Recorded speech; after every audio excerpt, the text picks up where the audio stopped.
ওই কাফনের মধ্যে কে গোলাম আর কে মালিক,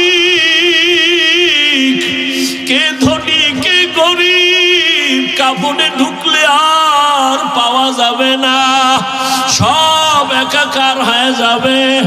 ওই কবরের সাইজও হবে এক, ওই কবরে রাখিয়া বিদায় বেলা প্রশ্ন করা হবে সবার বেলায় তিনটা, তাও এক। আমাকে যেই প্রশ্ন যুবক, তোমাকে একই প্রশ্ন। রবের পরিচয় দাও, ধর্মের পরিচয় দাও, রাহমাতুল লিল আলামিনের পরিচয় দাও। নবী বলেন এই তিনটা প্রশ্নের জবাব যারা দিতে পারবে তাদের কবর হবে রওজাতুম মির রিয়াজিল জান্নাহ।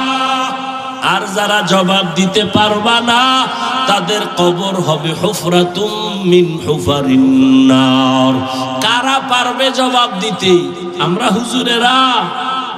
এই হুজুরেরা, হুজুরেরা পারার কোনো গ্যারান্টি আছে? নাই। যদি থাকতো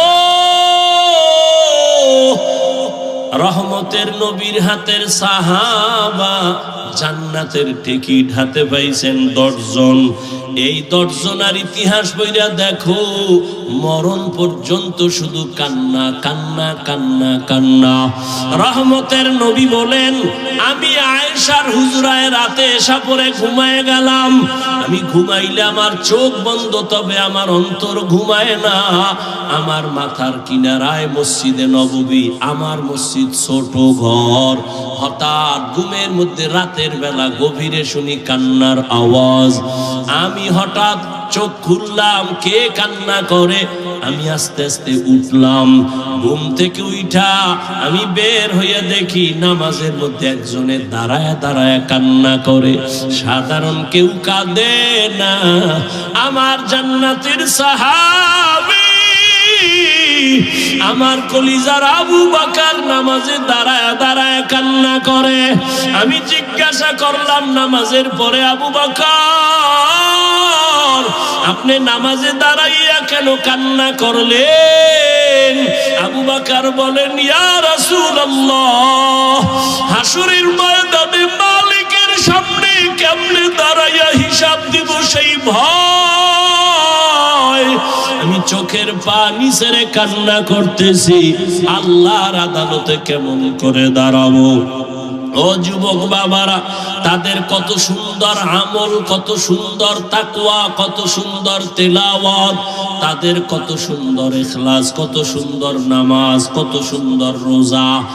এত সুন্দর আমলে আমার আল্লাহ খুশি হইয়া জান্নাতের সার্টিফিকেট দিয়েছেন। এরপরেও যদি তারা আল্লাহর আযাবের ভয় নামাজে রাতের বেলা কান্না করেন, তাদের তুলনায় তোমার আমার গলায় রশি লাগায় এত কান্না করা উচিত সারা জীবন।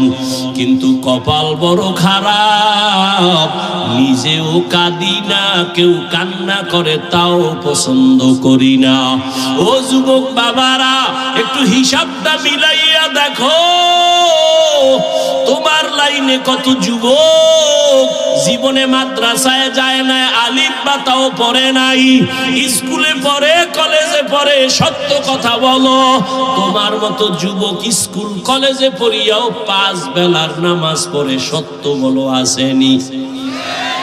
তোমার কপালে কেন এত অভিশাপ? তুমি কেন পারো না রে বাবা? তোমার মতো যুবক তাকায় দেখো, র্যাব, আর্মি, পুলিশ, বিডিআর এর চাকরি করে, ব্যবসা করে, দেখো 5 ওয়াক্ত নামাজি আছে না? বলো তুমি কেন পারো না? তোমার মতো যুবক রাস্তায় গাড়ি চালায়, 5 বেলার নামাজ পড়ে, তুমি কেন পারবা না? তোমার কপালে তো কেন খারাপ?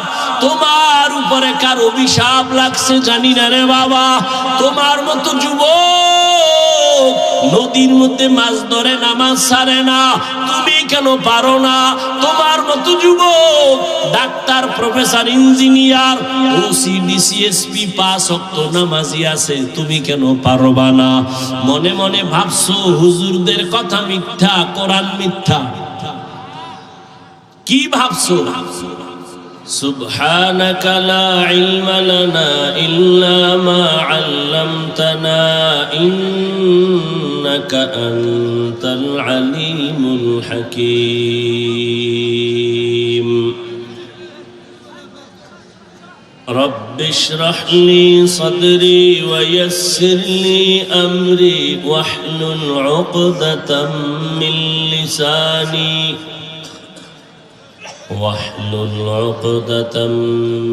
لساني يفقه قولي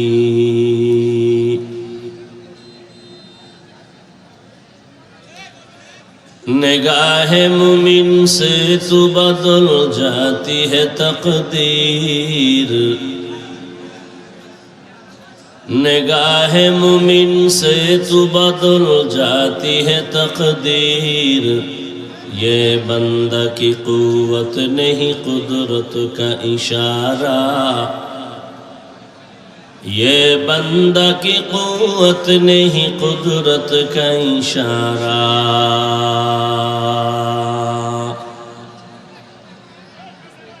ऐ मर्द खिरद तर्क मासी की जरूरत ऐ मर्द खिरद तर्क मासी की जरूरत अब सोहबत सालेह की सवा कोई नहीं चारा अब सोहबत सालेह की सवा कोई नहीं चारा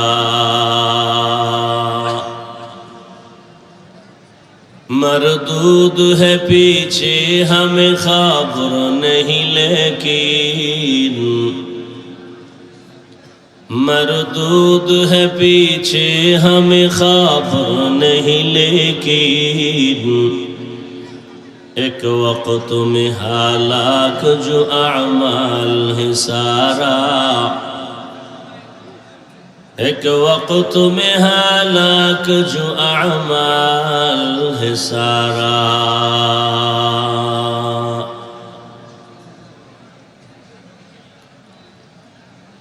জামিয়া হুসাইনি আশরাফুল উলুম কর্তৃক আয়োজিত বার্ষিক ওয়াজ ও দোয়া মাহফিল 1 ডিসেম্বর 2024 মহতি এই মাহফিলে উপস্থিত মুহতারাম সম্মানিত সভাপতি মুসলিহে উম্মাহ পীরে কামেল আলহাজ হযরত মাওলানা হাফেজ ফয়জুল্লাহ সন্দীপী দামাত বারাকাতুহুম महापरिचालक दारुल उलूम मदनीनगर माद्रासा ढाका सह सभापति मुजाहिदे मिल्लत पीरे कामेल अल्लामा जमालुद्दीन महमूद सन्दीपी दामत बाराकातुहुम महापरिचालक जामिया उस्मानिया राजशाही अन्यान्य हजरात उलामा इकराम অত্র অঞ্চলের বিভিন্ন স্থান থেকে আগত আল্লাহ পাকের আশিকিন জাকিরিন শাকিরিন মুহিব্বিন মুরব্বিয়ান এজাম কলিজার টুকরা আমার সমবয়সী যুবক বন্ধুগণ স্নেহের ছোট ভাই পর্দার আড়ালে মাইকের আওয়াজ শ্রবণরতা সম্মানিত মা ও বোনেরা আল্লাহ পাকের দরবারে শুকর যে আল্লাহ পাক আমাদেরকে সুস্থ রেখেছেন এবং পৃথিবীর শ্রেষ্ঠ মজলিস উলামায়ে আহলে হকের মজলিস গুনাহ মাফের মজলিস তওবা কবুলের মজলিসে হাজির হওয়ার তৌফিক দান করেছেন নিয়ামতের শুকর আদায়ার্থে দিল থেকে জবান খুলে মহব্বতে পড়ি আলহামদুলিল্লাহ দরুদ ও সালাম সৈয়দুল মুরসালিন রাহমাতুল লিল আলামিন শফিউল মুজনিবিন খাতামুন নবিয়্যিন সৈয়দুস সাকালাইন ইমামুল মুরসালিন হযরত মুহাম্মদুর রাসূলুল্লাহ সবাই পড়েন সাল্লাল্লাহু নবীর নামে দুরূদ পড়বেন পুরাটা পড়েন আবার থামলেন কেন পড়েন আবার সওয়াব না গুনাহ একবার পড়বেন 3টা পুরস্কার নগদ 1 নাম্বার পুরস্কার 10টা গুনাহ মাফ দ্বিতীয় পুরস্কার 10টা নেক আমলনামায় যোগ হয়েছে। তৃতীয় পুরস্কার আল্লাহর দরবারে আপনার মর্যাদা 10 গুণ বেড়ে গেছে। আল্লাহর কাছে কি আমল নিয়ে দাঁড়াবেন? অন্তত দরুদের আমলটাও যদি ধরে রাখতে পারেন আল্লাহর কাছে এটাও পেশ করা যাবে। দরুদ বড় দামি একটি পাওয়ারই আমল। যত মুসিবত থাক না কেন দরুদের আমলটা ধরে রাখবেন। বিশাল আয়োজন, মাদ্রাসার পক্ষ থেকে অনেক খরচ, মাদ্রাসায় অনেক ছাত্র পাগড়ি দিল, আপনারা দেখছেন। আল্লাহ পাক যারা পাগড়ি নিলেন সবাইকে সফলতার জিন্দেগি দান করেন। এই ছাত্রগুলো মাদ্রাসায় থাকে, আলেম তৈরি হবে, কোরআন শিখবে, শিখছে, দ্বীনের খাদেম। ওলামায়ে কেরাম এ জাতির জন্য নেয়ামত। এদের সাথে সম্পর্ক রাখাটাও বড় নেয়ামত। যেভাবে হোক ওলামায়ে কেরামের সাথে সম্পর্ক রাখলে দুনিয়াতেও লাভ, আখিরাতেও লাভ। বাংলাদেশে যত ঝামেলা দেখতেছেন সব কিছুর কারণ ওলামায়ে কেরামের সাথে বেয়াদবি। ঠিক ঠিক কইয়া আপনারা বেয়াদবি করেন না। ইমাম সাহেবের সাথে বেয়াদবি, কোন শিক্ষকের সাথে বেয়াদবি, যে যেই লাইনই করবেন ওই লাইনই আপনার ক্ষতি নেমে আসবে। তো উলামায়ে কেরামের সাথে বন্ধুত্ব থাকলে দুনিয়াতেও লাভ, আখিরাতেও লাভ। চাই আপনি একটু পানি পান করায়ও যদি সহযোগিতা করেন, একবেলা খানা দিয়েও যদি সহযোগিতা করতে পারেন, এটাও জীবনের অনেক বড় ফায়দা। কিয়ামত পর্যন্ত আর নবী আসবেন, সাহাবায়ে কেরাম আসবেন, আউলিয়ায়ে কেরাম, আইম্মায়ে কেরাম আর আসবেন না। কিয়ামত পর্যন্ত বড় বড় যারা আউলিয়া ছিলেন, ওলিয়ে কামেল, এরাও আর আসবেন না, চলে গেছেন। কিয়ামত পর্যন্ত এই জাতিকে জান্নাতের পথে ডাকবে, আহ্বান করবে, শান্তির ঠিকানা দিবে একমাত্র উলামায়ে কেরাম। অতএব সেই উলামায়ে কেরামদের পরামর্শ, দোয়া নিয়ে চলবেন। আপনি ব্যবসায় দেখবেন লাভ, চাকরিতেও লাভ, দুনিয়ার সব কাজে লাভ। কারণ উলামায়ে কেরাম মানুষের জন্য দোয়া করে, ক্ষতির চিন্তা করে না। এ কারণেই তো উলামায়ে কেরাম ছাত্র জনতার বৈষম্য বিরোধী আন্দোলনে শিক্ষক ছাত্র জীবনকে বাজি রেখে রাস্তায় নেমেছিলেন। নামার কারণে সফলতার চাঁদ উদিত হয়েছে। তারা ক্ষমতার চেয়ারে বসার জন্য মাঠে নামে নাই, এই জাতিকে জুলুম থেকে বাঁচাবার জন্য মাঠে নামছেন। উপদেশটাকে হইছে কোন আলেম বলে নাই নামো আমাকে উঠাও, তবে একটা সিগন্যাল দিয়ে দিছেন, জুলুম করলে কারো ছাড় দেয়া হবে না। ওলামায়ে কেরাম এই জাতির জন্য যেই পরিমাণ শ্রম মেহনত করেন, ভাবেন এই রকম ভাবা মেহনত করার মানুষ দ্বিতীয় আর একজনও নাই। আসতে বললেন কেন? নাপাক খাইতে খাইতে এখন পাক জিনিসটারও নাপাক মনে করে। মিথ্যার উপরে চলতে চলতে সত্যটাকেও মিথ্যা মনে করে। ওলামায়ে কেরাম সারা জাতিকে নিয়ে সার্বিক কল্যাণের ভাবনা কেউ ভাবে না। সব ধান্দাবাজ আর চান্দাবাজ। একমাত্র উলামায়ে কেরাম কলিজা দিয়া এই জাতিকে নিয়ে ভাবে 24 ঘন্টা। নিজের বউ, মাইয়া, ভোলা, পরিবার কিচ্ছু নিয়ে ভাবে না, উম্মত নিয়ে ভাবে। আর চান্দাবাজ আর ধান্দাবাজেরা দল নিয়ে ভাবে, নিজের চেয়ার নিয়ে ভাবে। এই জন্য চেয়ার কখন থাকে কখন থাকে না। আর ওলামায়ে কেরামের চেয়ারের কোনো মেয়াদি নাই। দুনিয়া তো বাদশাহ, আখিরাতেও বাদশাহ। এই জন্য ওলামায়ে কেরামদের দোয়া নিয়ে সবসময় কাজ করবেন, বরকত হবে ইনশাআল্লাহ। আল্লাহ কবুল করেন। তো আমি আপনাদের সামনে দোয়া নিতে আসছি। দোয়ার খুব জরুরি দরকার। সবাই তো আর বরদোয়া করে না, আর যারা বরদোয়া করে এদের বরদোয়া কামেও লাগে না, আর যারা দোয়া করে ভালো মানুষ এদের দোয়া আমার খুব দরকার। কারণ আমার এলেমও নাই আমলও নাই, দোয়া নিয়ে একটু চলতেছি।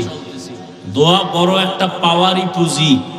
আর দোয়া ও মুখুল ইবাদাহ, আর দোয়া ও হুয়াল ইবাদাহ। দোয়াটা একটা স্বতন্ত্র ইবাদত, ইবাদতের মগজ। দোয়া বড় দামি। যুবক বাবারা, জীবনে সফল হতে যদি চাও, পরীক্ষায় পাশ করা এক জিনিস, সফল হওয়া আর এক জিনিস। ডাক্তার হওয়া এক জিনিস, সফল ডাক্তার আর এক জিনিস। ইঞ্জিনিয়ার হওয়া একটা, আর সফল ইঞ্জিনিয়ার হওয়া আর একটা। আল্লাহ সফল যদি বানায় তুমি হতে চাও, তাহলে দোয়া ছাড়া হবে না। তোমার সার্টিফিকেট আর লেখাপড়ায় হবে না। আল্লাহর কসম, তুমি সফল ডাক্তার হও, দোয়া লাগবে, লেখাপড়াও লাগবে, সার্টিফিকেট লাগবে, আর কি লাগবে? তোমার জীবনের দোয়ার তিনটা মূল পয়েন্ট। কয়টা? এক নাম্বার দোয়ার মূল পয়েন্ট পিতামাতা, মা বাবা, এদের দোয়া। দ্বিতীয় তোমার মূল পয়েন্ট দোয়া পাওয়ার তোমার জীবনের শিক্ষক ওস্তাদ। তৃতীয় পয়েন্ট হলো মুরব্বী উলামায়ে কেরাম। এদের দোয়া যেমন তোমার সফলতার পুঁজি, এদের অন্তরে কষ্ট দিলে এই বরদোয়াটাও তোমার ধ্বংসের কারণ। মা বাবার বরদোয়া তোমার জীবনের আগুন, শিক্ষকের বরদোয়া ছাত্রের জীবনের আগুন, ওলামায়ে কেরামের বরদোয়া উম্মতের জন্য একটা আগুন। একটু আগে বললাম না যে ওলামায়ে কেরামের সাথে বেয়াদবির কারণে সব ঝামেলা আমার দেশে। আল্লাহ ওলামায়ে কেরামের ইজ্জতকে বাড়ায়া দেন। ওলামায়ে কেরামের পেছনে যারা ষড়যন্ত্র করে লেখার মাধ্যমে, বলার মাধ্যমে, আল্লাহ ওদের হেদায়েত দান করেন। আমি আপনাদের সামনে আলোচনা রাখার নিয়তে কোরআনে হাকিমের সূরা আহজাবের 2 টুকরো আয়াতে কারিমা তিলাওয়াত করেছি। নবীজির হাদিস থেকে এক টুকরো হাদিস পড়েছি। ইখলাসুল রুহানিয়াতের সমন্বয়ে সহিহ নিয়তে, সহিহ তরিকায়, সহিহ কিছু কথা বলার মতো, শুনবার মতো আমাকে আপনাদের সকলকে আল্লাহ তৌফিক দান করেন। ইয়া আইয়ুহাল্লাযীনা আমানুত্তাকুল্লাহ, ও দুনিয়ার মুমিন, তোমরা আল্লাহকে ভয় করো তথা তাকওয়া অর্জন করো। ওয়াকুলু কওলান সাদীদা, জবানের দ্বারা যা বলো সত্য সঠিক শালীন ভাষায় বলো।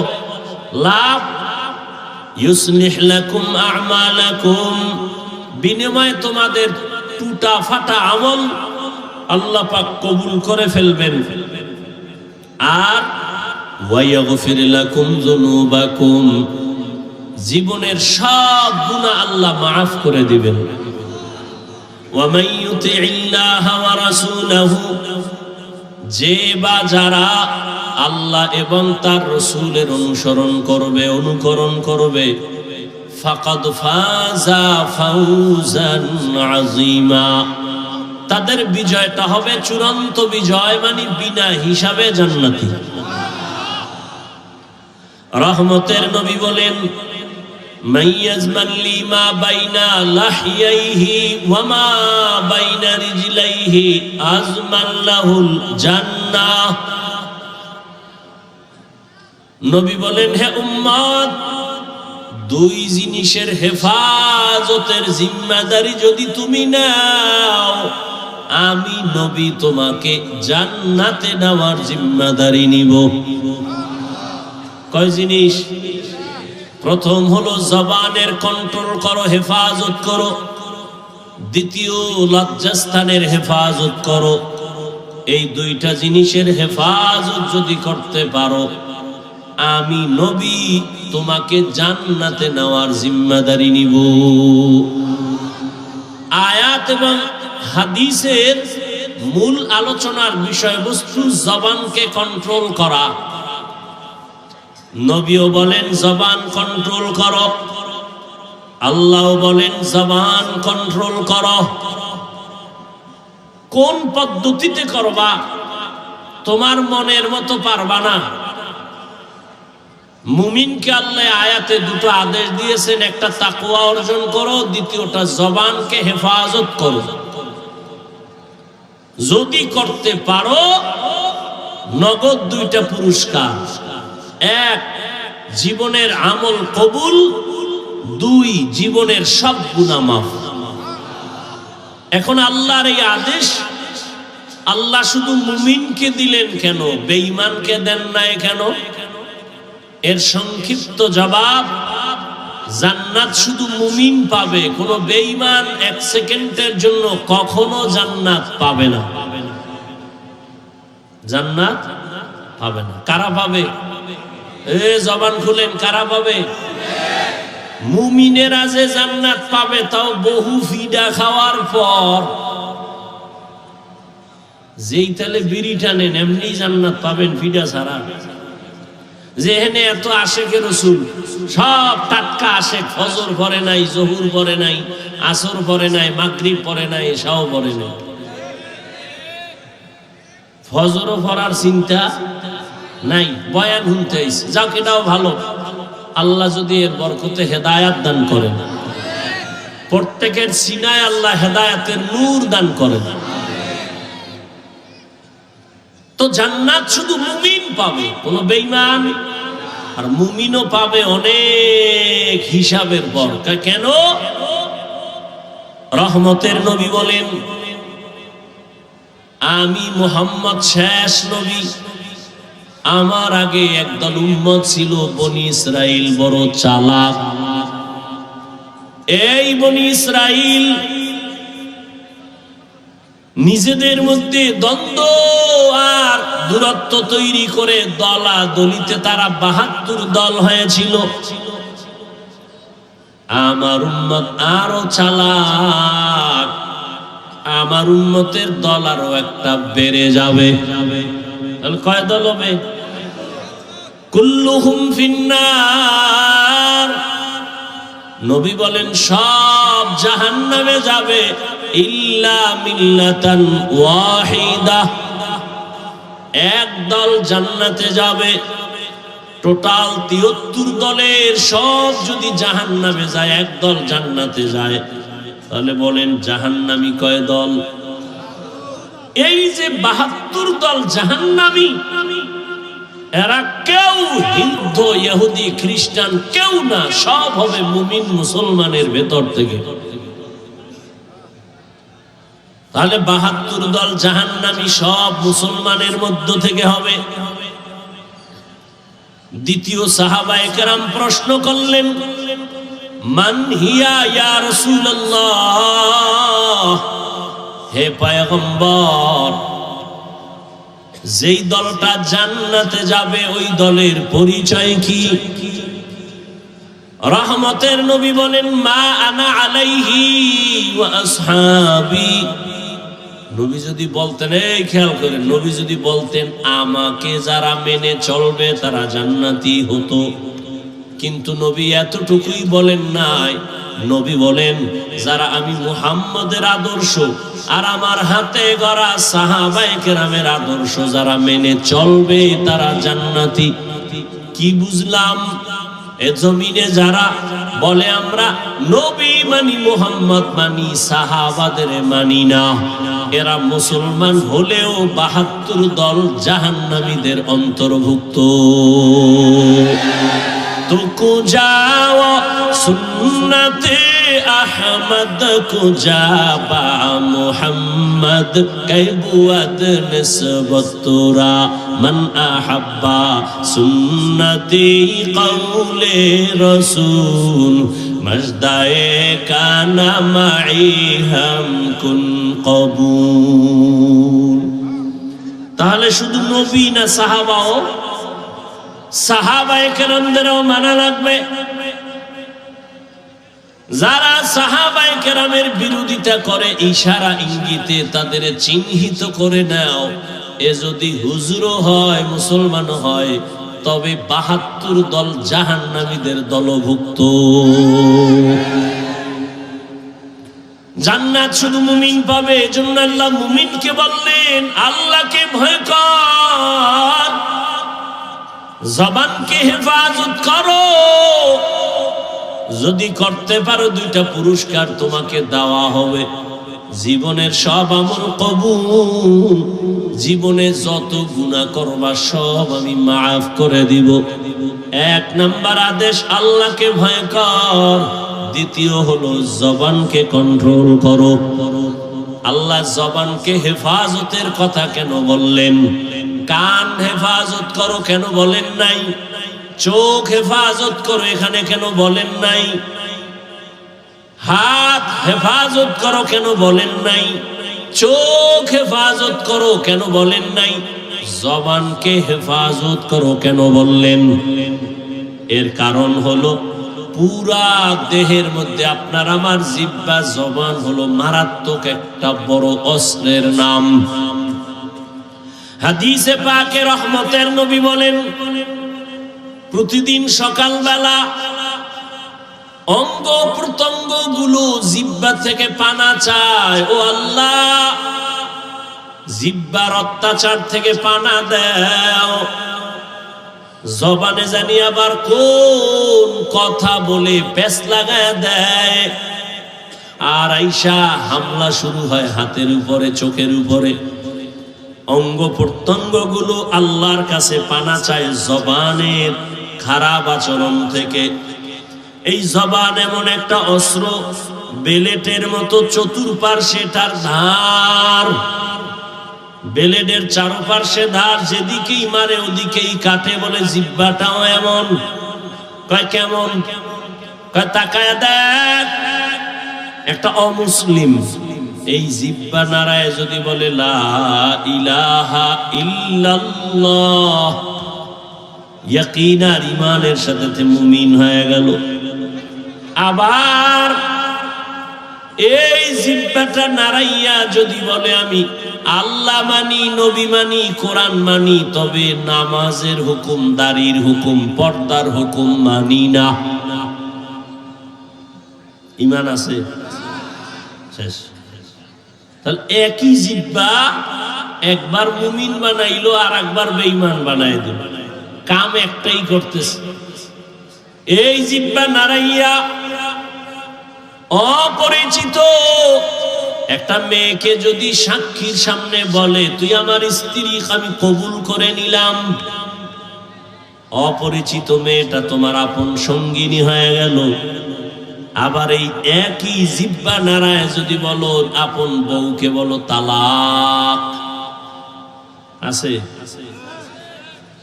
তোমার জীবনের আপন সঙ্গিনী বিদায়।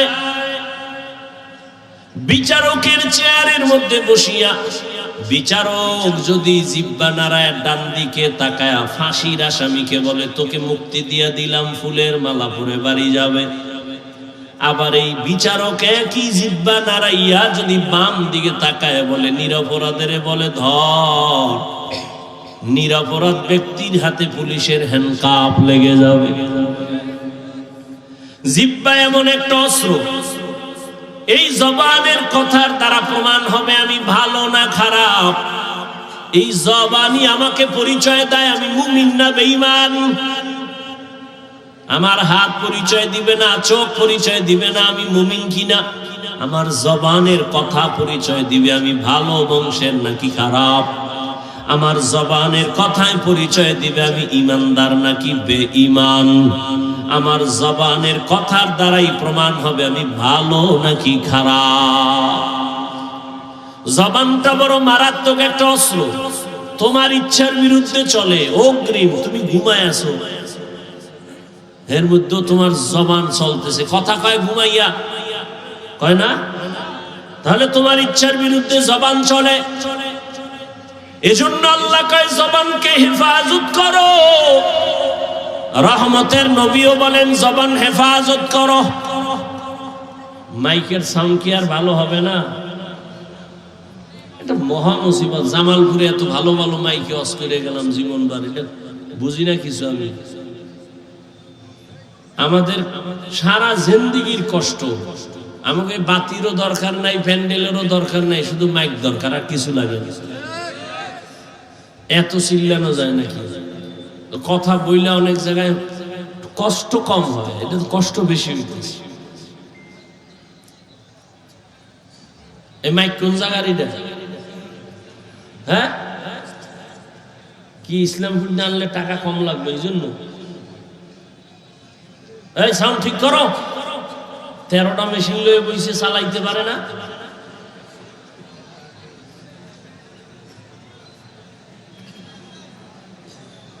আল্লাহ পাক কবুল করেন। আপনাদের কষ্ট হইতেছে? আপনার কষ্ট হইলে 2-4 ঘন্টা, আমগো তো আজীবন। গাধার মতো দৌড়াইতেছি সারা দেশ, না টাইম মতো খাওয়ান, না টাইম মতো ঘুম, দৌড়ের উপর। বাথরুমে যাওয়ার শান্তি নেই। এরপরে আইসা আবার বয়ান। একটা মানুষ ঠিক মতো না ঘুমাইলে তার কথার ব্যালেন্স থাকে না, চলাফেরার ব্যালেন্স থাকে না। এরপরে সেই বয়ান চলতে থাকে যদি আবার আনলিমিটেড। আবার বয়ান যদি 1 লাইনের মানুষ হয় তো 1 লাইনে বয়ান করা যায়, চোখ বন্ধ করে কয়েট হয়ে গেলাম গিয়া। আর বয়ানটা যদি হয় হরেক ধরনের মানুষ এনে বয় এদের সামনে, আবার যদি হয় মুখস্থ, কত পেরেশানি। সবকিছু আমার রবের দয়া, বান্দার হাতে কিছুই। ইয়া ইলাহি तू मेरा माबूद है, या इलाही तू मेरा माशूक है। জবানের হেফাজত করো হে গোলাম। এতক্ষণ জবানটা কত বড় মারাত্মক এটা বুঝাইলাম, কিন্তু আবার খেয়াল করেন এটা কত বড় আল্লাহর দেওয়া নিয়ামত। খানার প্লেট সামনে নিছেন, খানার মধ্যে কোনো চুল আছে কিনা সব চোখের রাডার দিয়া খুঁজলেন। খুঁজার পরে আপনি নিশ্চিত খানার মধ্যে কোনো ঝামেলা নাই। একটা লোকমা যখন আপনি দিছেন, একটা চিকন চুল খানার লোকমায় চোখের রাডারে ধরা পড়ে নাই, জিহ্বায় ধরা পড়ে গেছে। এরে আল্লাহর বান্দা, এটা কত বড় নিয়ামত। মাইকে কথা বলি, বিদ্যুতের বাতি জ্বলে, চার্জ চলে যায়, ফ্যানের বাতাস দিয়া মেশিন ঠান্ডা করা লাগে। একটানা মেশিন চললে গরম হয়ে আগুন লাগবে। অথচ আল্লাহর দেওয়া জিহ্বা নামের কত বড় নিয়ামত। দুনিয়াতে আসার থেকে এই জিহ্বা নারায় যে কত হাজার হাজার লাখ কোটি কথা সাপ্লাই দিলাম, কোনদিন এই জিহ্বার কথা বন্ধ হয় নাই, ব্যথাও করে না। মানুষের কথা বলতে বলতে গাল ব্যথা করে, ঠোঁট ব্যথা করে, কপাল ব্যথা করে, মাথা ব্যথা করে। আজও পর্যন্ত 50, 60, 70 বছরের বান্দার জিহ্বা ব্যথা করে না। এই কথাগুলো কোন মেশিনে সাপ্লাই হয়? এই মেশিনটারে ঠান্ডা কে বানায়? ওই মেশিনের মধ্যে তেল কে দেয়, পেট্রোল কে দেয়? ও আল্লাহর বান্দা, তুমি মোবাইল চালাও, মোবাইলে কথা চলতেছে, হঠাৎ মোবাইল বন্ধ হয়ে গেছে। কি ব্যাপার? কয় চার্জ নাই, মোবাইল আর কথা শোনা যায় না। তুমি জিহ্বা নাড়াইয়া নাড়াইয়া কত বছর জিহ্বা নাড়ায় কত কথা বললা, কয়দিন তুমি জিহ্বার হক আদায় করছো, চার্জ দিয়েছো। এরে নবীর উম্মতের দল, এত সুন্দর কথা, কথা তো আবার সবাই বলে, তবে সবার কথায় মজা লাগে না। লাগে? কেউ কথা বললে মনে কয় বন্ধ কর, বহুত হইছে বন্ধ কর। আবার কেউ কথা বলার পরে কয় এই উঠলো আর সাইরে দিল, আর একটু কও। এই মজাকে লাগাই দিছে। কাদের কুদরত দারি বল কামাল, আনতা রব্বি আনতা হাসবি জুল জালাল, তুহি কাদের জলিলুল্লাহ জাহাদার, বহর হালে তুহি মেরা নেগাহদার। আল্লাহর নিয়ামতের শুকর আদায় করো হে মুমিন। জিহ্বা নামের নেয়ামতটা কত বড় নেয়ামত। মানুষ বলে মুখের কথাই জয়, মুখের কথায় আবার ক্ষয়। এরে আল্লাহর গোলাম, রহমতের নবী যার কোনো তুলনা আছে, এমন একটা জমিনে আল্লাহ পাঠাইছেন যেই জমিনের মানুষ ছিল বড় খারাপ। মক্কার মানুষের মতো খারাপ চরিত্রের মানুষ ওই সময় দুনিয়াতে আর কোথাও ছিল না। ওই মানুষের মাঝে আমার নবী আসছেন, মাত্র 13 বছরের ব্যবধানে ওই খারাপ মানুষগুলো জান্নাতি মানুষ হয়ে গেল। বেতের বাড়ি লাগে নাই, একমাত্র রহমতের নবীর জবানের ব্যবহার। নবীজির জবানের ব্যবহারে দুশমন পর্যন্ত বন্ধু হয়ে যাইত। ইহুদি নবীর সামনে তরবারি নিয়ে দাঁড়ানো আর কেউ নাই, ডাক দিয়া কয়, আব্দুল্লাহর ছেলে, এখন তোমার পাশে কেউ নাই? বলে তাই? আমি এখন একা, তরবারি আমার হাতে, তোমার কল্লার উপরে যদি মারি কে ভিড়াবে? নবী বলেন, আমার আল্লাহ। রহমতের নবী কথা বলা মাত্র ইহুদির তরবারিটা মাটির মধ্যে পড়ে গেছে। তরবারিটা নবী হাত দিয়ে উঠাইছেন। উঠায় কয়, ইহুদি তরবারি কই? কয় মুহাম্মদের হাতে। কয় এখন যদি তোর কল্লার উপরে মারি কে ফিরাবে? কয় কেউ না। কয় ক আল্লাহ ফিরাবে। এটা যদি কই তাহলে আর কালেমার বাকি কি? যদি কই আল্লাহ ফিরাবে তো কালেমার বাকি কি? মুহাম্মদ মাফ করে দাও, আর কালেমা পড়ায় মুসলমান বানায় দাও। ইমামুল আউয়ালিন আল আখিরিন বহরে সাদকা রাহমাতাল লিল আলামিন সাইয়্যিদুল কাউনাইন খাতমুল মুরসালিন আখির মাদবুদ ফখরুল আউয়ালিন। আপনারা কিছুক্ষণ বসবেন নি না? ব্যারাম কিছুক্ষণ পরে আবার বিড়ি টানার নেশা। হ্যাঁ, আসলে বিষয় কি জানেন?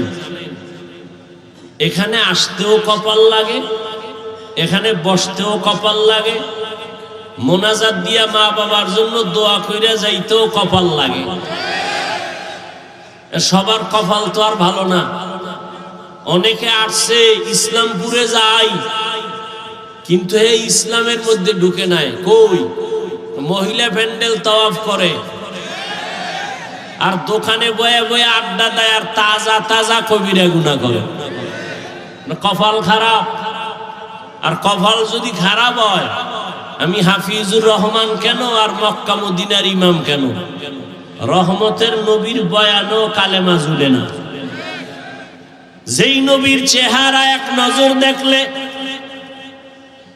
ঈমানের সাথে জান্নাত ওয়াজিব, যেই নবীর চেহারা মুবারক এক নজর দেখলে পেটের ক্ষুধা নিবারণ হয়, ওই নবীকে 13 বছর দেখলো, বয়ান শুনলো, কালেমা কপালে আসলো না। কে? আবু জাহাল, এর নাম কফা। আর অন্যদিকে 27 বছরের যুবক তরবারি নিয়ে যায়, নবীকে জবাই করবে। রহমতের নবীর সামনে যাইয়া তরবারি ফালায় বলে, ও রহমতের নবী, তরবারি দিয়া আমার কল্লা কেটে দেন, তবে আগে কালেমা রশি গলায় লাগায় দেন। এর নাম কফাল। এর নাম কি? এই জাগো, দীর্ঘ টাইম বসার অভ্যাস নাই, এরা ভিতরে ঢুকছেন কেন? কত আলেম ওলামা মাঠে বসা, সাদা দাড়িওয়ালারা বসা, এদেরে ধাক্কাইয়া জুতা হাতে লইয়া গায়ে লাগাইয়া এরপরে বাইর হইতেছেন। ভয় লাগে না? আপনার ব্যারাম থাকলে ঢুকছেন কেন? ওই কত আল্লাহর বান্দারা বাইরে দাঁড়ানো আছে না? এরা মন চাইলে আবার দূরে গিয়া বিড়ি টাইনে আবার আসবে, কোনো ঝামেলা নাই। ভিতরে বৈশা উঠা বসা করা এটা তো ভালো না। এতগুলো মানুষ, আলেম ওলামা, মুরব্বীরা, এদের ডেঙ্গিয়ে বের হন, এটা তো আদব নয়। এই ব্যারাম কেন? কপাল খারাপ হয়ে গেছে। আল্লাহ সবাইকে হেদায়েত দান করেন। আপনারা বেশি কষ্ট মনে করলে আমি ছেড়ে দেই। আল্লাহ সবাইকে কবুল করেন।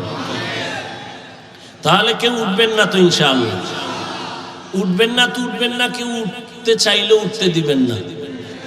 2-3 জনে আসতে তারে শোয়ায় ফেলাইবেন জায়গা, যে তুই মোটামুটি ঘন্টা তুই ঘুমা, ওরে আর মাথা উঠে দেবেন না। যাও, আন্দোলন হইছে 5 তারিখ, আর একটা আজকে হয়ে যাবে। স্বাধীনতা তো এখনো শেষ হয় না। কি জামালপুর ইসলামপুরের মানুষ কি দেশ স্বাধীন না? দেশ স্বাধীন। দেশ স্বাধীন হলে চট্টগ্রামে আইনজীবীর গলায় ছুরি চালায় কে? মুসলমান তো স্বাধীন বলে চিৎকার দিলে স্বাধীন। এই জমিনের মধ্যে উলামায়ে কেরাম সিনা টান করে কথা বলবে, কোন সুদখোর বেনামাজির অনুমতি লাগবে না যেদিন। এই থামো, আবার যখন লাগবে রেডি থাও, ওই মাঠে নামা লাগবে। কারণ আন্দোলন মুসলমান একবার করে না, বারবার। জালেমের বিরুদ্ধে আন্দোলন চলবেই। জীবন একবার দেয় না মুসলমান, বারবার। জালেমের বিরুদ্ধে, ইসলামের পক্ষে। কথা ঠিক না? আল্লাহ সবাইকে কবুল করেন। কোন সান্দুকে আর জুলুম করার সুযোগ দেওয়া যাবে? কাফনের কাফন কিনে রেডি রাখো। ডাক আসলে ময়দানে অবতীর্ণ হতে হবে। তুমি যতই বন্ধু বান্ধব তালাশ করো, বলছি না সব ধান্দাবাজ আর চান্দাবাজ, একমাত্র তোমার কলিজার আপন বন্ধু নিঃস্বার্থ উলামায়ে কেরাম। অতএব উলামায়ে কেরাম ডাক দিলে আবার ময়দানে আসতে হবে। কোন ব্যক্তির জন্য না, আল্লাহর দ্বীনের জন্য। আল্লাহ সবাইকে কবুল করেন। কোন আলেমের সাথে কোনো বেয়াদবি চলবে? আমি একটু আগে এক জায়গায় বয়ান করে এসেছি, সেদিন ঢাকায় বলছি, যারা আলেমদের সাথে বেয়াদবি করবে তাদের লিস্টি দাও। ইমামের সাথে, মাদ্রাসার কোন শিক্ষকের সাথে, কোন বক্তার সাথে উল্টা পাল্টা করলেই তাদের লিস্টি আমাদেরকে দাও।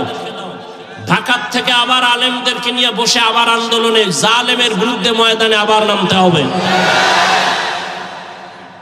কোন মাস্তানি চলবে? এদেশে আলেম ওলামা কম, মাদ্রাসা কম, কেউরে দরকার নাই। আমরা শুধু আলিয়াও লাগবে না, আমরা কওমি মাদ্রাসার হুজুর আর ছাত্র যদি রাস্তায় নামি, পলানেরও জায়গা পাইতো না। প্রত্যেকটা নাস্তিক আর বেয়াদব ওলামায়ে কেরামের অনুমতি ছাড়া কথা বলার সাহস পাবে না। আল্লাহ সবাইকে হেদায়েতের দৌলত দান করেন। শিয়ালের রাতে মুরগি দিয়ে কয় 3 দিন আমানত। শিয়াল পণ্ডিত কয় দোয়া ওসাই, মাফ ওসাই।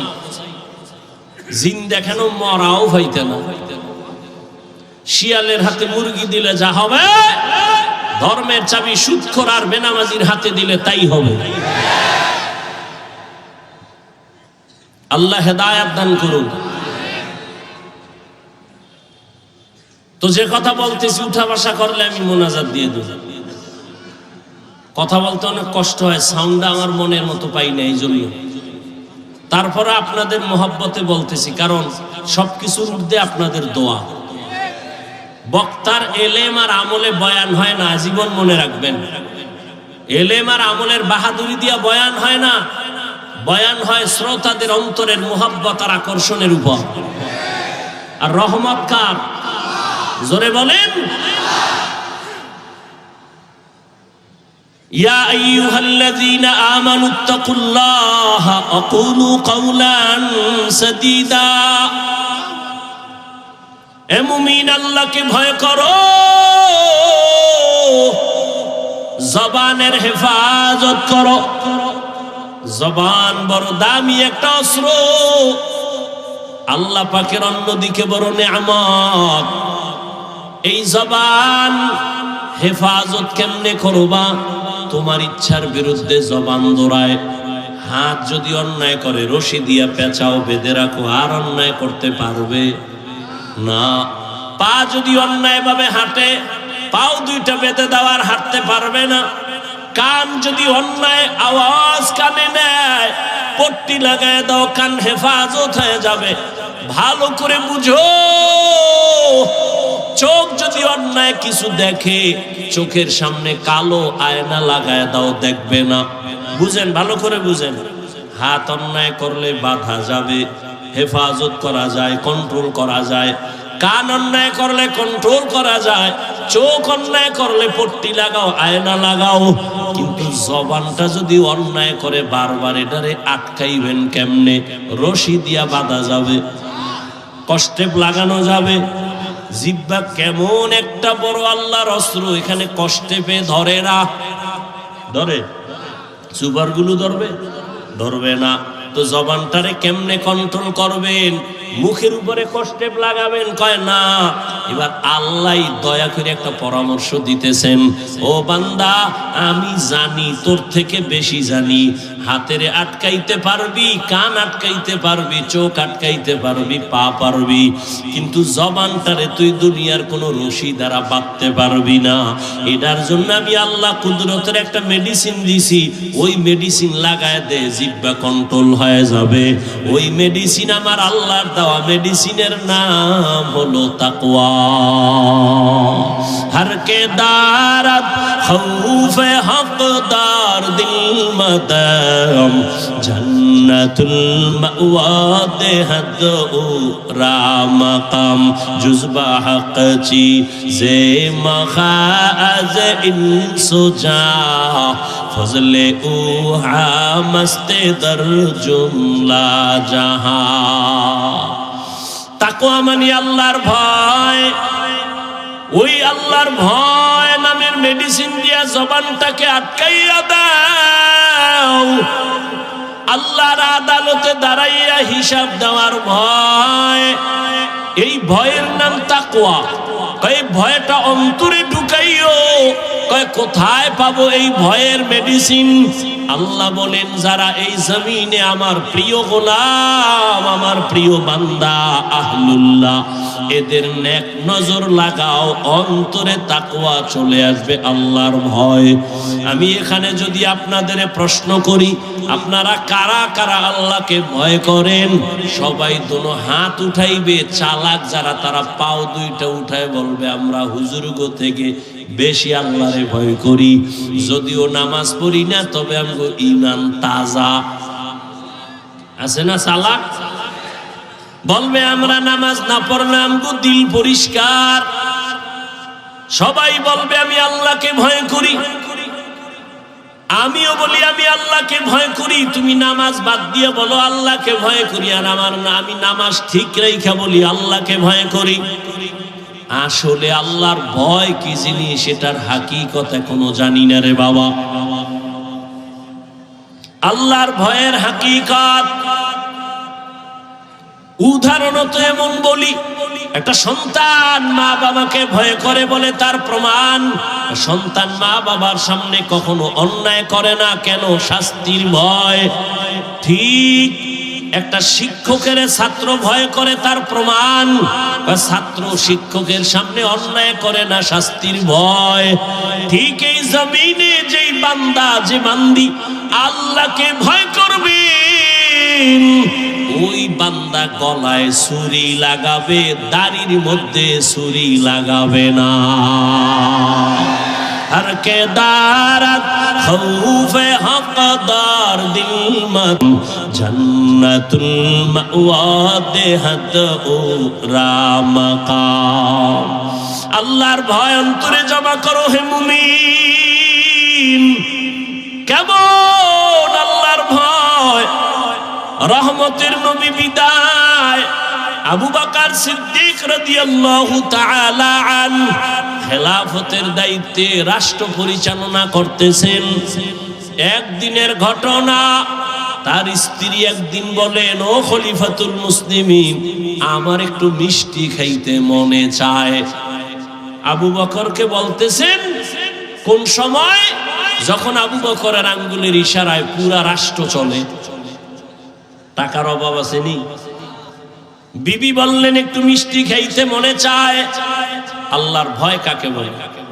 এবার স্ত্রীর কথা আবু বকর বলে, ও বিবি, মিষ্টি খাওয়ানোর মতো টাকা আমার কাছে নাই। এর নাম আল্লাহর ভয়। রাষ্ট্র পরিচালনা করতেছেন, টেলিফোন করলেই তো টাকার পাহাড়, কিন্তু আবু বকরের মতো গোলাম আল্লাহর ভয় নিয়ে বলে, ও বিবি, তোমাকে মিষ্টি খাওয়ানোর মতো টাকা নাই। ও পর্দার আড়ালের মা বোনেরা, ভালো করে শুনেন। স্ত্রী কিছুদিন চুপ হয়ে গেল, কিছুদিন পরে আলাদা কিছু টাকা দিয়া বলে, ও খলিফাতুল মুসলিমিন, আপনার কাছে টাকা নাই মানলাম, আমি আলাদা কিছু টাকা দিলাম, এই টাকা দিয়া মিষ্টি এনে দেন। আবু বকর সিদ্দিক রাদিয়াল্লাহু তাআলা আনহু তিনি বললেন, এই বিবি, টাকা পাইলা কই? আপনারা জিগাইবেন নি বউরে? জীবনেও না। আমনে কইবেন, সাব্বাস, এরকম চুরি কইরা পারলে আরো দিও। এটাও বলে ঠিক আন্দাজি। আবু বকর বললেন, বিবি, টাকা কই পেয়েছো? এবার বিবি কি কয় শুনেন। বিবি কয়, আপনি যে মাসে মাসে বেতন পান সরকারি কোষাগার থেকে, ওই বেতনের কিছু টাকা আমি বাঁচাইয়া জমা করছি। এবার দেখেন আবু বকর কি কয়, তাহলে তো বুঝলাম আমার বেতনের টাকার থেকে এই টাকাগুলো বাড়তি, এই টাকা না হইলেও তো সংসার চলে, তাহলে আগামী মাস থেকে বেতনের এই টাকা কমাইয়া নিব, এই টাকা কমায় নিব, আমার বেতনে এত টাকা লাগে না। এর নাম আল্লাহর ভয়। রামগো দেশের আল্লাহর ভয় দেখছেন? সুইস ব্যাংকে আল্লাহর ভয়, 10 তলা বিল্ডিং, কোটি কোটি কোটি কোটি, কত হাজার কোটি খবর নাই। ও আল্লাহর বান্দা, আল্লাহর ভয় যতদিন না আসবে ততদিন পর্যন্ত বান্দার জীবনটা কন্ট্রোল করা সম্ভব হবে না। আর এটাও চির সত্য, আল্লাহর ভয় ততদিন পর্যন্ত আপনার অর্জন হবে না যতদিন পর্যন্ত আল্লাহর ওলিদের বন্ধু হবেন না। আউলিয়ারা কারে উকবা ইখতিয়ার, জাহেলারা কারে দুনিয়া ইখতিয়ার। মাইলে মোমেন সোয়ে মোমেন মিশাওয়াত, মাইলে কাফের সোয়ে কাফের মিশাওয়াত। আল্লাহর ভয়ের যুবক, আমিও যদি তোমার মতো প্যান্ট শার্ট টাই লাগাইয়া দাড়ি কামাইয়া রাস্তায় বাহাদুরের মতো ঘুরতাম, কেউ আমারে বাধা দিত না রে বাবা।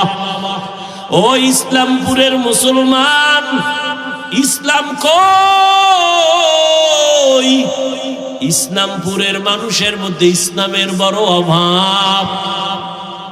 কি ঈমান আলী নাম রাখছে, তাজা বেঈমান, নাম হইল ঈমান আলী। শান্তির হাটে শান্তি নাই, মুন্সিগঞ্জে মুন্সি নাই। ইসলামপুরের মধ্যে মাঠে তাকায় দেখি চেহারা ইসলাম নাই। ওগো নবীর উম্মতেরা,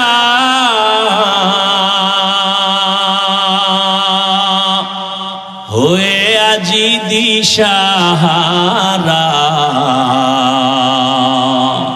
কোরআন হাদিসের চলো যখন যাহা চায় মনে, নবী বিনে কে তরাবে পুলসিরাত মিজানে, নবী বিনে কে তরাবে পুলসিরাত মিজানে। এরে নবীর উম্মতের দল, ও আমার কলিজার যুবক, কয়দিন আর হায়াত নিয়ে বাঁচবা এমন একটা দিন নাই যুবকের লাশের খবর নাই। ও যুবক বাবা, এতক্ষণ যে আমি চিল্লাইয়া তোমার সামনে কথা বললাম, একবারও বলি নাই আমি 5 কল্লি মাথায় দিয়েছি তুমিও দাও, না হয় জাহান্নামে যাইবা।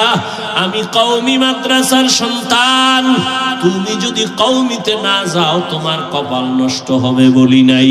আমি তাবলীগের সন্তান, আমি পীরের মুরিদ, একবারও বলি নাই তাবলীগ আর পীরের কাছে না গেলে জাহান্নামে যাইবা। আমি তোমাদের কি বুঝাইতে চাই বাবা, আমি এ কথা বলি না হুজুর হও, পাগড়ি লাগাও, তসবিহ পড়ো না রে বাবা, এত ভয় পেও না। তুমি স্কুলে পড়ো, তুমি কলেজে পড়ো, তুমি চাকরি করো, তুমি ব্যবসা করো, তোমার জায়গায় থাইকা কেমনে তুমি মদিনার পথ ধরবা, জান্নাতের পথ ধরবা, এই কিছু পরামর্শ দেওয়াই হলো আমার কাজ। ও বাবা, পরামর্শ দিয়া যায়, নবীর তরিকা ছাড়া শান্তির কোনো পথ নাই। আজকে দেখো ইসলামপুরের ময়দানে হাজার হাজার হাজার হাজার এত মানুষ, এর টাকাওয়ালারা যদি এতগুলো মানুষ এই ইসলামপুরের কোনো মাঠে জমা করতে চাইতো, কত পেরেশানি তার মাথায় আসতো। এই মানুষগুলোরে আসা যাওয়ার ফ্রি গাড়ি দেওয়া লাগতো, বসার জন্য ভিআইপি ব্যবস্থা, এরপরে ফাঁকে ফাঁকে নাস্তা, নাস্তা না দিলে আবার চেয়ারের বাড়ি। আবার এই মানুষগুলো সব টাকা দিলেও এই জান্নাতি মানুষ এই প্যান্ডেলে আসতো না। এলাকার যত গাঞ্জাখোরেরা সব এসে হাজির হইতো, আর এখানে সব জান্নাতি মানুষ, দাড়িওয়ালারা, আলেম ওলামারা নিজের টাকা দিয়া ভাড়া দিয়ে এখানে আসছেন। বসার বিছানাটাও ভালো না, দুনিয়াতে এর থেকে নিম্ন বিছানার নাই। অনেকে জায়গা না পায়া দাঁড়ায় বসে আছে, কেউ বসে আছে, কে বড় কে ছোট, কে আলেম কে মূর্খ, কে ধনী কে গরিব, কোনো ভেদাভেদ নাই, চুপচাপ বসা। এতগুলো মানুষের নিয়ন্ত্রণ করার জন্য কত পুলিশের প্রয়োজন হইতো, কিন্তু এত মানুষ এখানে আছে, কোনো পুলিশের পেরেশানিও নাই, প্রশাসন লাগলো না, মানুষ সব ঠান্ডা ভাবে বসে আছে। আমার মনে হয় আমি যদি জিজ্ঞাসা করি, প্রত্যেকটা মানুষের পেটে এখন ক্ষুধা, রাত্র অনেক বেড়ে গেছে। গ্রাম অঞ্চলের মানুষ এত রাত সজাগ থাকে না, 7:30টায় এসা বইরা তাড়াতাড়ি ঘুমায় যাইতো, এক ঘুম হয়ে যাইতো। কিন্তু এখানে ক্ষুধা নিয়েও কোনো কষ্ট নাই। আমি যদি জিজ্ঞাসা করিয়াই ফালাই বাবারা কতক্ষণ থাকবেন, আমার মনে হয় সবাই কলিজা দিয়া বলবে হাফিজ ভাই ফজর পর্যন্ত যদি রাখে আমরা কেউ যাব না। এটা কেমনে সম্ভব? এরে আল্লাহ মেধা দিছে। ও যুবক, ও বৃদ্ধ বাবাজি, একটু চিন্তা করো, এটা কেমনে সম্ভব? টাকা দিয়াও এত মানুষ আনা যায় না, খানার লোভ দেখাইয়াও আনা যায় না, নিয়ন্ত্রণও করা যায় না। কত জায়গায় নিজেরা নিজেরা এতগুলো মানুষ এক জায়গায় হয়ে মারপিট করে, আর এখানে সব চুপচাপ হয়ে আছে। এটা কেমনে সম্ভব? একমাত্র আমার মদিনাওয়ালা নবীর আদর্শ মানার কারণেই সম্ভব। এরে নবীর আশিক উম্মতেরা, ও যুবক, একটু ভালো করে বুঝে আমার আল্লাহর ভয়। আজকে টুপি মাথায় দিলে মাথা গরম, তোমার থেকে কম বুঝি না রে বাবা। আজকে দাড়ি রাখলে যৌবনের ভাব চলে যায়, তাও বুঝি। লম্বা জামা পরার কারণে শরীর গরম লাগে, কম বুঝি না। এরপরেও কেন টুপি ছাড়ি না, নামাজ ছাড়ি না, বেপরদায় চলি না। এখানে আপনারা যারা বসে আছেন সবাই মুসলমান, আমিও মুসলমান। আপনাদের আল্লাহ আমার আল্লাহ এক নাকি দুই? আপনাদের নবী আমার নবী, আপনাদের কোরআন আমার কোরআন, আপনাদের ধর্ম আমার ধর্ম, আপনাদের কালেমা আমার কালেমা, আপনাদের কাবা আমার কাবা, আপনাদের নবী আমার নবী, আপনার আল্লাহ আমার আল্লাহ, আপনার কাবা আমার কাবা, সব এক। দুনিয়াতে আসছি তাও এক, বিদায় বেলা কাফন হবে তিনটা, তাও এক। আমি বক্তার সম্মানে একটা কাফন কেউ বাড়াইয়াও দিবে না। এই এলাকার গরিব মরিয়া গেলে একটা কাফন কেউ কমাইয়াও দিবে না। কোটিপতিরও যেমন তিনটা কাফন, গরিবেরও তেমন তিনটা কাফন। ও আল্লাহর বান্দারা, কালার হবে আলাদা না এক? কি কালার? সাদা। কাফনের উপরে লেখা থাকবে বড় হুজুরের লাশ, এমপি সাহেবের লাশ। কে ধনী, কে গরিব, কে আলেম, কে মূর্খ, কে ইমাম, কে মুক্তাদি, কে বক্তা, কে শ্রোতা, কে পীর, কে মুরিদ। আজকে আমি বক্তা বক্তা ভাব যতই দেখাই না কেন, তুমি টাকার গরম যত দেখাও, সাদা কাফনে যেদিন ঢুকবা সব বাহাদুরি শেষ হয়ে যাবে। ওই কাফনের মধ্যে কে গোলাম আর কে মালিক, কে ধনী, কে গরিব, কাফনে ঢুকলে আর পাওয়া যাবে না, সব একাকার হয়ে যাবে। ওই কবরের সাইজও হবে এক। ওই কবরে রাখিয়া বিদায় বেলা প্রশ্ন করা হবে সবার বেলায় তিনটা, তাও এক। আমাকে যেই প্রশ্ন যুবক, তোমাকে একই প্রশ্ন। রবের পরিচয় দাও, ধর্মের পরিচয় দাও, রহমাতুল লিল আলামিনের পরিচয় দাও। নবী বলেন এই তিনটা প্রশ্নের জবাব যারা দিতে পারবে তাদের কবর হবে রওজাতুম মির রিয়াজিল জান্নাহ। আর যারা জবাব দিতে পারবা না তাদের কবর হবে হুফরাতুম মিন হুফারিন নার। কারা পারবে জবাব দিতে? আমরা হুজুরেরা। এই হুজুরেরা, হুজুরেরা পারার কোনো গ্যারান্টি আছে? নাই। যদি থাকতো রহমতের নবীর হাতের সাহাবা জান্নাতের টিকিট হাতে পাইছেন 10 জন। এই 10 জনের ইতিহাস বইরা দেখো, মরণ পর্যন্ত শুধু কান্না কান্না কান্না কান্না। রহমতের নবী বলেন, আমি আয়েশার হুজরায় রাতে এসা পরে ঘুমায় গেলাম। আমি ঘুমাইলে আমার চোখ বন্ধ, তবে আমার অন্তর ঘুমায় না। আমার মাথার কিনারায় মসজিদে নববী, আমার মসজিদ ছোট ঘর। হঠাৎ ঘুমের মধ্যে রাতের বেলা গভীরে শুনি কান্নার আওয়াজ। আমি হঠাৎ চোখ খুললাম, কে কান্না করে? আমি আস্তে আস্তে উঠলাম।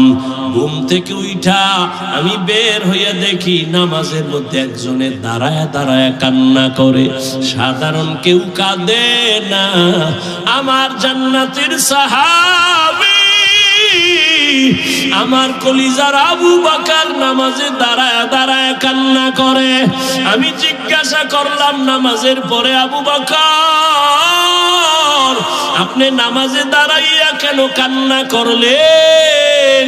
আবু বকর বলেন, ইয়া রাসূলুল্লাহ, হাসরের ময়দানে মালিকের সামনে কেমনে দাঁড়াইয়া হিসাব দিব সেই ভয়।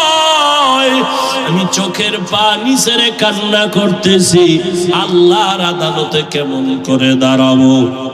ও যুবক বাবারা, তাদের কত সুন্দর আমল, কত সুন্দর তাকওয়া, কত সুন্দর তেলাওয়াত, তাদের কত সুন্দর ইখলাস, কত সুন্দর নামাজ, কত সুন্দর রোজা। এত সুন্দর আমলে আমার আল্লাহ খুশি হইয়া জান্নাতের সার্টিফিকেট দিয়েছেন। এরপরেও যদি তারা আল্লাহর আযাবের ভয় নামাজে রাতের বেলা কান্না করেন, তাদের তুলনায় তোমার আমার গলায় রশি লাগায় এত কান্না করা উচিত সারা জীবন। কিন্তু কপাল বড় খারাপ, নিজেও কাঁদি না, কেউ কান্না করে তাও পছন্দ করি না। ও যুবক বাবারা, একটু হিসাবটা মিলাইয়া দেখো, তোমার লাইনে কত যুবক জীবনে মাদ্রাসায় যায় না, আলিফ বা তাও পড়ে নাই, স্কুলে পড়ে, কলেজে পড়ে। সত্য কথা বলো, তোমার মতো যুবক স্কুল কলেজে পড়িয়াও 5 বেলার নামাজ পড়ে, সত্য বলো আসেনি? তোমার কপালে কেন এত অভিশাপ? তুমি কেন পারো না রে বাবা? তোমার মতো যুবক তাকায় দেখো র‍্যাব, আর্মি, পুলিশ, বিডিআর এর চাকরি করে, ব্যবসা করে, দেখো 5 ওয়াক্ত নামাজি আছে না? বলো তুমি কেন পারো না? তোমার মতো যুবক রাস্তায় গাড়ি চালায়, 5 বেলার নামাজ পড়ে, তুমি কেন পারবা না? তোমার কপালে তো কেন খারাপ? তোমার উপরে কার অভিশাপ লাগছে জানি না রে বাবা। তোমার মতো যুবক নদীর মধ্যে মাছ ধরে, নামাজ ছাড়ে না, তুমি কেন পারো না? তোমার মতো যুবক doctor, professor, engineer, OC, DC, SP, 5 ওয়াক্ত নামাজি আছে, তুমি কেন পারবা না? মনে মনে ভাবছো হুজুরদের কথা মিথ্যা, কোরআন মিথ্যা। কি ভাবছো? মনে করছো তোরা অনেক উপরে উঠছো?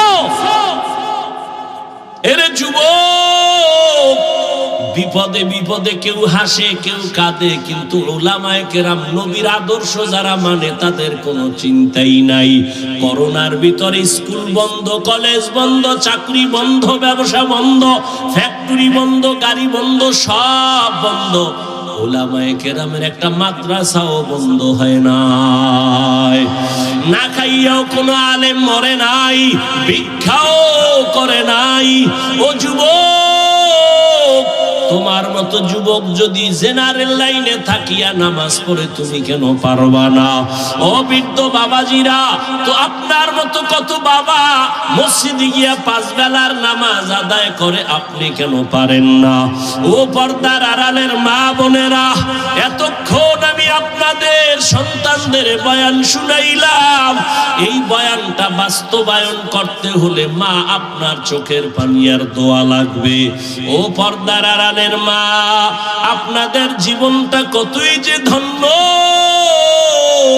আজকে ইসলামপুরের স্টেজে কত কোরআনওয়ালার মাথায় পাগড়ি দেওয়া হলো। এদের মা বাবার মতো ঈদের আনন্দে আর কেউ নাই। ও পর্দার আড়ালের মা, মনে কি চায় না একটা আদর্শ সন্তানের মা হইয়া কবরে যাবেন? আপনারা তো নবীদের মায়ের মতো দামি মা, সাহাবায়ে কেরামদের মায়ের মতো দামি। আপনারা তো খাদিজা রাদিয়াল্লাহু তাআলা আনহার মতো দামি।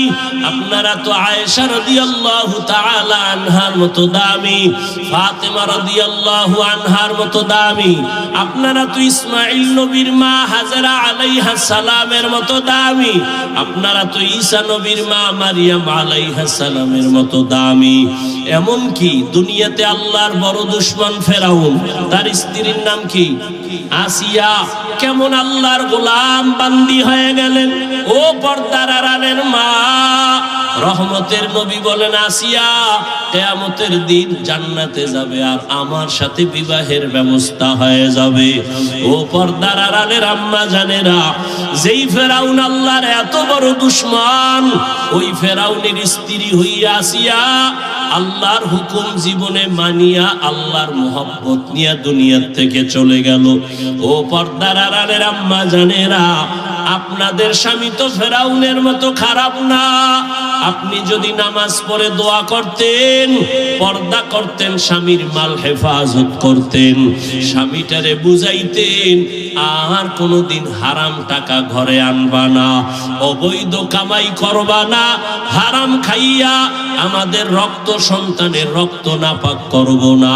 আপনি যদি বুঝাইতেন, আল্লাহর বান্দা হারাম টাকা ঘরে আনতো না, সন্তানটাকে যদি আদর্শওয়ালা ডাক্তার বানায় যাইতেন, দুনিয়ার মানুষ আপনার সন্তানের ব্যবহারে কলিজা দিয়া দোয়া করত, আপনি মাও দোয়া পায়া যাইতেন রে মা। এজন্য বলে গেলাম মা, এখনো সময় আছে, তওবা করেন। একটা সন্তানকে ডাক্তার বানাবেন, ইঞ্জিনিয়ার বানাবেন, একজন প্রফেসর বানাবেন, তবে আমার দাবি বেয়াদব বানাবেন না। আপনার সন্তানের আচরণে কোনোদিন যেন কেউ কষ্ট না পায়, আল্লাহর বিরুদ্ধে না যায়। আপনার সন্তানের কথা আর কাজে যেন আমার আল্লাহ খুশি থাকে, নবী যেন কষ্ট না পায়, মা বাবা যেন কষ্ট না পায়, উলামায়ে কেরাম কষ্ট যেন না পায়, শিক্ষক মুরব্বীরা যেন কষ্ট না পায়। ও যুবক, এখনো সময় আছে, তওবা করে নাও। আল্লাহর মুহাব্বত নিয়ে তওবা করো, মনেরে বুঝাও, ও আল্লাহ আমার কপাল কেন এত খারাপ। তোমার মতো যুবক যদি জেনারেল লাইনে থাকিয়া নামাজ পড়ে দাড়ি রেখে পর্দা করে, তুমি পারবা না কেন?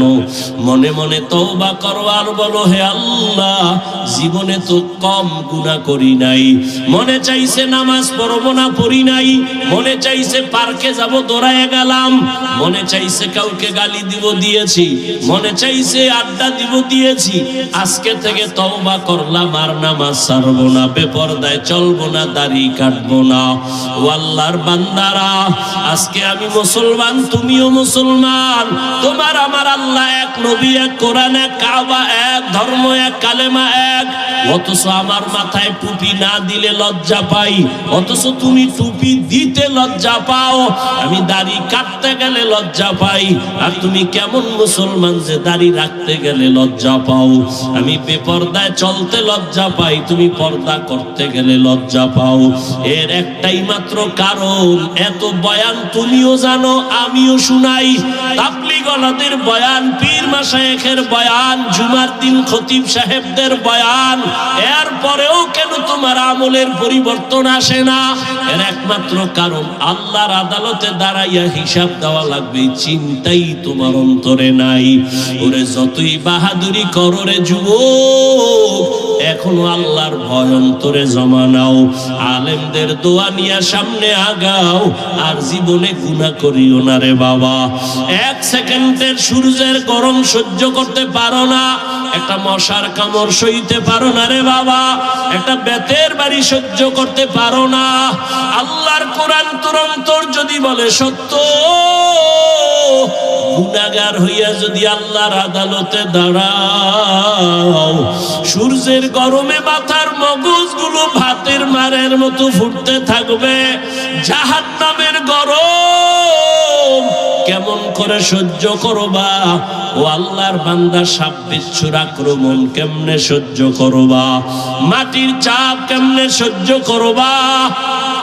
এখনো সময় আছে, চক্ষু বন্ধ করে পারোনি, 2 ফোঁটা চোখের পানি ছেড়ে ক্ষমা চাও। ওরে সন্তান যদি মায়ের বাবার শাস্তির ভয়ে কান্না করে, একটা ছাত্র যদি শিক্ষকের শাস্তির ভয়ে চোখের পানি ফেলে ক্ষমা চাইতে পারে, আমার আল্লাহর আযাবকে এত ছোট মনে করবা না রে বাবা। ওই আমার আল্লাহর আযাব বড় ভয়ঙ্কর, যেই ভয়ঙ্কর আযাবের কারণে আমার নবী পর্যন্ত কান্না করতেছিলেন। আমার উম্মত কিয়ামতের ময়দানে কি উপায় হবে? এখনো সময় আছে, তওবা করে নাও। হেদায়েতের মালিক আমার আল্লাহ, ইজ্জতের মালিক আমার আল্লাহ, রিজিকের মালিক আমার আল্লাহ। জীবনে আর যতদিন বাঁচবো আল্লাহকে মনে মনে বলো, আল্লাহ আর নামাজ ছাড়বো না, আর বেপরদায় চলবো না, উলামায়ে কেরামের পরামর্শ নিয়ে নবীর তরিকা মেনে চলবো। তওবা করার মতো যদি কারো অন্তর তৈরি হয়, মুনাফিকি যদি না থাকে, খাঁটি তওবার নিয়ত যাদের আছে, দুটো হাত আল্লাহকে দেখাইয়া দাও। আয় আল্লাহ, আপনি হাতগুলো কবুল করে নেন, তওবা কবুল করে নেন, তওবার উপরে মজবুত হইয়া চলার মতো তৌফিক আমাদের দান করেন আল্লাহ। একজনের হাতও খালি ফিরাইয়া দিয়েন না রে মালিক। আয় আল্লাহ, গুনার কারণে আপনি বেজার হইয়া ফিরাইয়া দিয়েন না রে আল্লাহ। মেহেরবানি করে সবাইকে হেদায়েতের আলো দিয়া কবুল করে নেন, আমিন। আলহামদুলিল্লাহি রাব্বিল আলামিন, ওয়াসসালাতু ওয়াসসালামু আলা সাইয়্যিদিল আমবিয়াই ওয়াল মুরসালিন ওয়া আলা আলিহি ওয়া আসহাবিহি আজমাইন। ইয়া আরহামার রাহিমিন, ইয়া আরহামার রাহিমিন, ইয়া আরহামার রাহিমিন। রব্বিরহামহুমা কামা রব্বায়ানি সগীরা।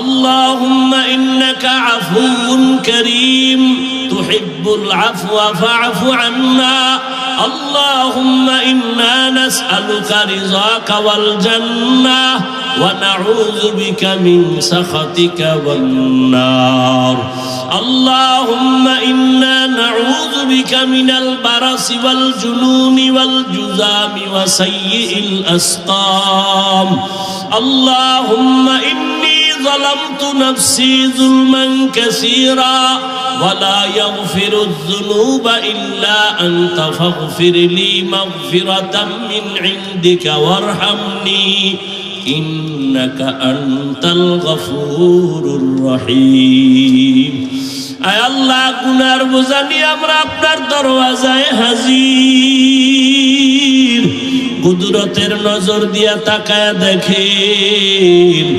ইসলামপুরের ময়দানে আপনার গোলাম ওলামায়ে কেরাম মুরব্বী হাজী সাহেব ব্যবসায়ী চাকরিজীবী ছাত্র ভাই যুবক পর্দার আড়ালের মা বোনেরা আয় আল্লাহ দুনিয়াতে আসিয়া অনেক অন্যায় করে ফেলেছি রে আল্লাহ আপনার দেওয়া নেয়ামত সব ভোগ করলাম